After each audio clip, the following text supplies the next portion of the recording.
जय कालका माँ मित्रों, आज हम जानेंगे देवी देवता की सवारी कैसे आती है। तो चलिए वीडियो शुरू करते हैं। उससे पहले अगर आप मेरे चैनल पर नए हैं तो मेरे चैनल को सब्सक्राइब कीजिए, बेल आइकन को दबाइए जिससे आपको मेरे आने वाली वीडियो का नोटिफिकेशन मिल जाए। और वीडियो अच्छी लगे तो लाइक कीजिए, शेयर कीजिए और वीडियो को पूरा देखिए जिससे आपको सारी जानकारी प्राप्त हो सके। तो चलिए शुरू करते हैं। देखिए, जब आपके ऊपर किसी देवी या देवता की सवारी आती है तो वो कई तरीके से आती है। एक सवारी वो होती है जो आपको किसी गुरु के माध्यम से प्राप्त हुई है। जब आप किसी गुरु से दीक्षा प्राप्त करते हैं, उनके द्वारा बताए गए दिशा निर्देशों पर चलते हैं और उनकी सेवा करते हैं तो वो आपको शक्ति प्रदान करते हैं। तो आपको उनके माध्यम से किसी देवी या देवता की सवारी प्राप्त हो जाती है।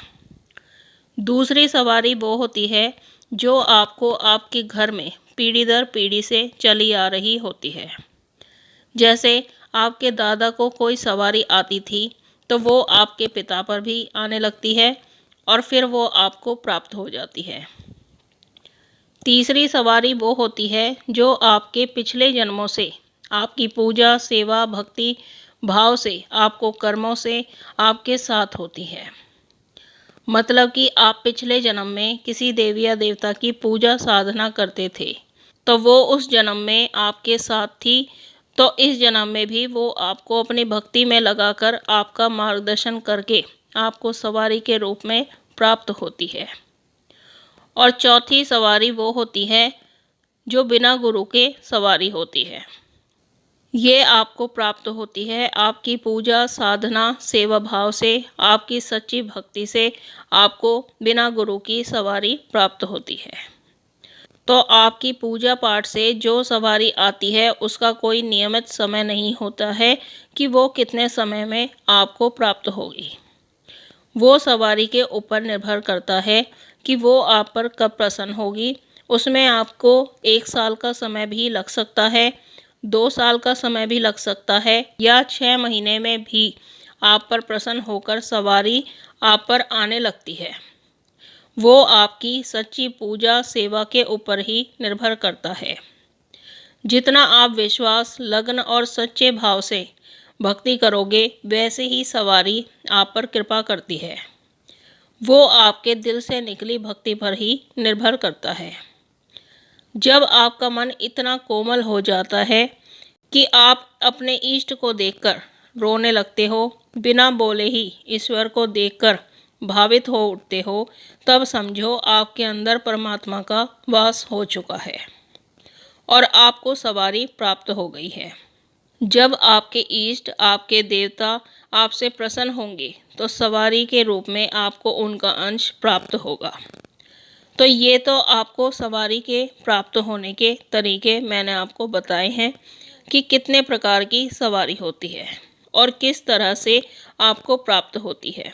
अब बात करते हैं उन संकेतों की जिनसे पता चलता है कि आपके ऊपर बिना गुरु के कोई सवारी आ गई है, जो आपको आपकी सच्ची भक्ति, सेवा भाव से, आपके कर्मों से और आपके भगवान में विश्वास से आपको प्राप्त हुई है। देखिए, जब आपके ऊपर सवारी आती है तो आपको ऐसे अनुभव होते हैं जो सिर्फ आपको ही महसूस होते हैं। उसमें जो पहला संकेत होता है वो ये है कि आपको सपने में दिखाई देता है कि आपके ऊपर कोई सवारी आई है और आपने चौकी लगा रखी है और आपके सामने लोगों की भीड़ लगी हुई है और आप उनके संकट काट रहे हो। आपको ऐसा भी महसूस हो सकता है कि जब आप पूजा करते हो तो आपका मन, आपका ध्यान पूजा में लगने लगता है। आपका मन ज़्यादा से ज़्यादा पूजा करने का ही होता रहता है। आपको पूजा करते करते कितनी देर हो गई है उसका भी आपको ध्यान नहीं रहता है। आप 2 से 3 घंटे भी पूजा में लगा देते हो और जब आप पूजा करते हो तो आपको गहरी नींद भी आने लग जाती है। दूसरा जो संकेत है वो ये है, जब आप पूजा करते हो तो आपका शरीर हल्का होने लगता है। जब आप पूजा करते हो तो आपको महसूस होता है कि आपके हाथ पैर सुन्न हो गए हैं, आपका शरीर हल्का लगने लगता है। आपको लगता है जैसे आप ज़मीन से कुछ ऊपर उठ गए हैं।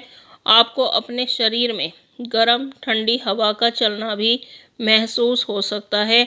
कभी कभी आपको बहुत ज़्यादा गर्माहट भी महसूस होने लगती है, जैसे गर्मी में महसूस होती है। तो ये संकेत आपको जब मिलने लगते हैं तो समझ जाएं आप पर किसी देवी या देवता की सवारी आने वाली है।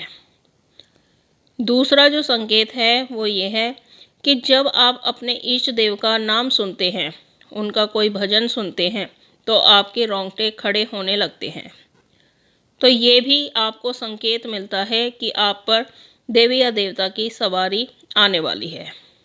चौथा जो संकेत है वो ये है कि जब आप पूजा करते हो, आपको उबासियाँ आने लगती हैं, आपकी आंखों में आंसू आने लगते हैं। आपको महसूस होने लगता है कि कोई शक्ति आपको छूना चाहती है और आपके आसपास है।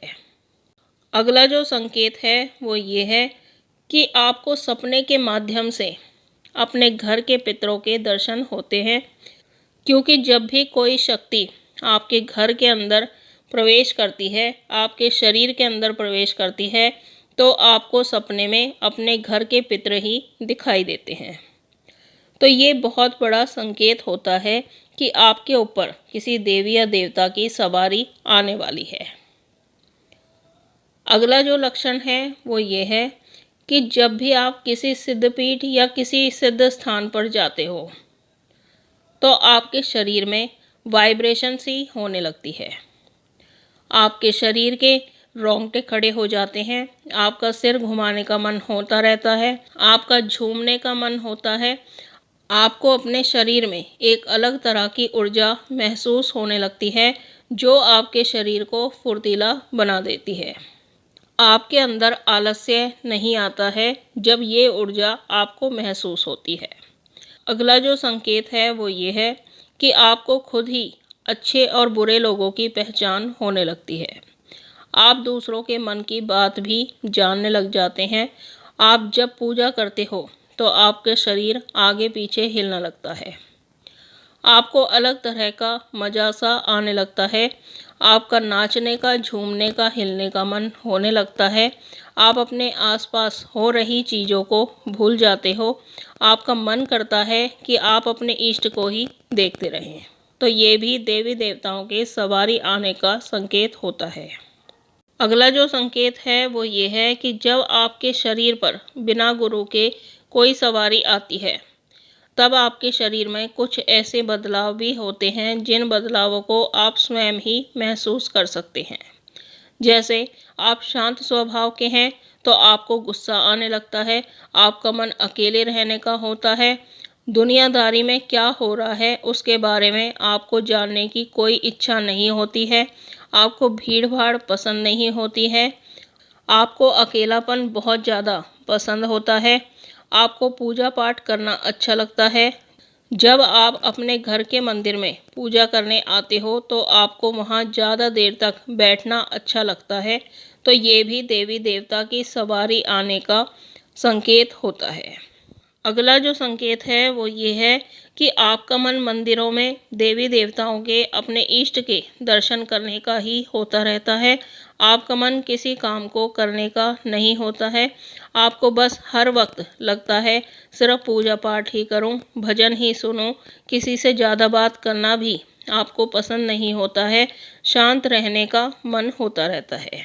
तो ये भी देवी देवता की सवारी आने के संकेत होते हैं। अगला जो संकेत है वो ये है कि जब आपके ऊपर सवारी आने वाली होती है तो आपके साथ में अनुभव होने लगते हैं। तो उस समय आपको अपनी पूजा सेवा और बढ़ा देनी चाहिए, जिससे आपके ऊपर उनकी दया, उनकी कृपा बनी रहे। और जब आपके ऊपर बिना गुरु की सवारी आती है तो आप उनसे प्रार्थना करें कि मुझे इससे ज़्यादा कुछ नहीं आता है, आप मेरे गुरु का मार्गदर्शन कीजिए। मुझे किसी भी प्रकार का कोई ज्ञान नहीं है, अच्छे सच्चे गुरु को ही मुझ तक लाइए। तो आप देखेंगे कि धीरे धीरे वो सवारी ही आपको सपने के माध्यम से आपको गुरु के दर्शन करवाती है। बिना गुरु की सवारी आती है तब आपको इस बात का भी ध्यान रखना चाहिए कि अगर आपका कोई गुरु नहीं है तो आपको इधर उधर चौकियों पर भी नहीं भटकना चाहिए। आपको सिर्फ अपनी पूजा सेवा पर ही ध्यान देना चाहिए।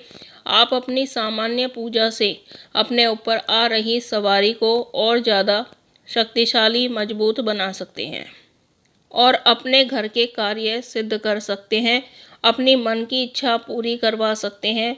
कई बार लोग इन अनुभवों की पहचान नहीं करते हैं और वो सोचते हैं कि किसी भूत प्रेत ने उनके शरीर पर अपनी जगह बना ली है, तो वो अलग अलग चौकियों पर भटकना शुरू कर देते हैं, अलग अलग भक्तों के पास जाना शुरू कर देते हैं। अब जरूरी नहीं है कि कोई भगत तांत्रिक सही ही मिले। कुछ तांत्रिक भगत ऐसे होते हैं जो आपके ऊपर आ रही सवारी को रोक देते हैं, आपके शरीर का बंधन कर देते हैं, जिससे वो जो सवारी आप पर आ रही होती है फिर वो आना बंद कर देती है। आपको हमेशा इस बात का ध्यान रखना चाहिए और जब आपकी भक्ति प्रबल होगी तो आगे के रास्ते सवारी आपके लिए खुद ही बनाने लग जाती है। वो आपको किसी ऐसे व्यक्ति तक भी पहुंचा देती है जिसे इन सब बातों की जानकारी हो और फिर वो आपका मार्गदर्शन करता है। तो मित्रों, ये थी जानकारी कि देवी देवता की सवारी कैसे आती है। तो मुझे आशा है आपको ये जानकारी पसंद आई होगी। पहली बार चैनल पर हैं तो वीडियो के नीचे जो लाल बटन है उसे सब्सक्राइब कीजिए, बेल आइकन को दबाइए, जिससे हमारी आने वाली वीडियो का नोटिफिकेशन आप तक पहुंच जाए।